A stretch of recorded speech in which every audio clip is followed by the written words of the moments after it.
11 days from now, the first group of Democrats will be taking the stage to vie for the spotlight on night one of the 2020 debates. And the lineup now official after a drawing intended to avoid a kiddie table debate.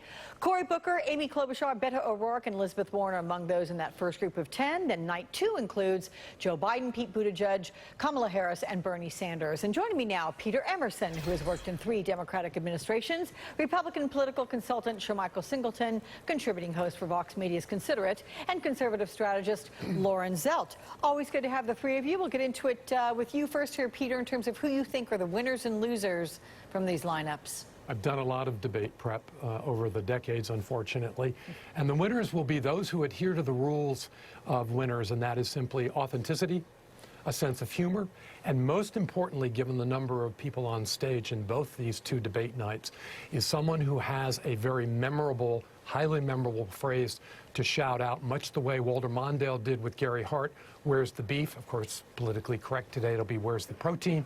The losers will be simply those who are inauthentic, humorless, and think that somehow substance, given the very short period of time each candidate will have, will win the night. That, I don't think, will be the case. What about the Washington Post headline, Shermichael, that says that the drawing has been lopsided? Do you see it that way? Wasn't it possible someone on night one could benefit from not sharing the stage with the front runners? Oh, I definitely think so, but to put most of the well-known individuals on night 2, I think sort of does a disservice for some of the candidates who are lesser-known candidates. I do think, however, it will be a great night for Elizabeth Warren because it will give her an opportunity, I would argue, to really sort of get into some of the nuances of many of the policy proposals she's put forward. I think translating to night 2, I think Joe Biden needs to be steady and firm and show why he is the front runner, but I also expect to see Kamala Harris and Mayor Pete do very, very well, which could benefit their numbers.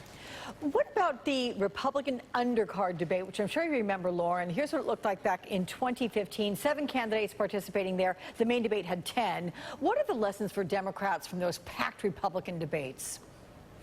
Well, you know, the DNC, I think, did everything they could to try to avoid the same kiddie table debate situation. And unfortunately, you know, as the Washington Post reported, it is a bit lopsided. You know, you've seen, I think, about 20 or so % collectively of the candidates that are polling on night 1 and about 64% on night 2, so with the rest undecided.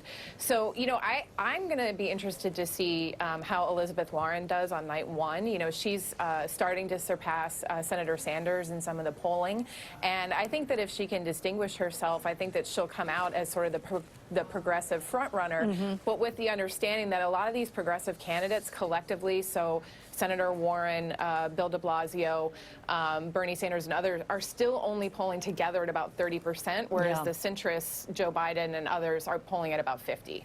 Peter, does it help those that are on night 2 to watch night 1? See how they do?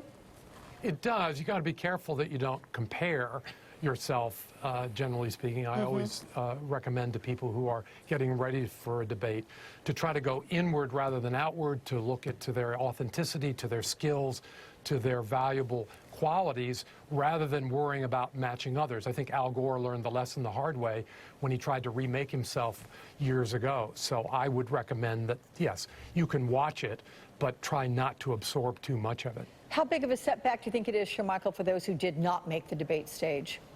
Well, look, I mean, Alex, I think there's no surprise considering the number of candidates that are in this thing that not every single person was going to make it. Right. And to be quite honest, I think that's okay. I don't think Democrats want to create an environment where whomever becomes a nominee of the party, that individual has a difficult time of rallying and bringing together all of those disparate factions, which will be very difficult going head-to-head for Donald Trump. But this is what I'll say, Alex. When you think about night 1 and night 2, whatever individuals can showcase that they are the best persons to go toe-to-toe with Donald Trump will do very well, I would argue, for Democratic voters and even independent voters who are looking for that person, whomever they are, to say this is someone who is better than Trump.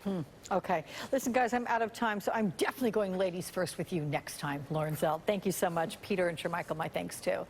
Game changer, why Hope Hicks's testimony before the House this week could be damaging to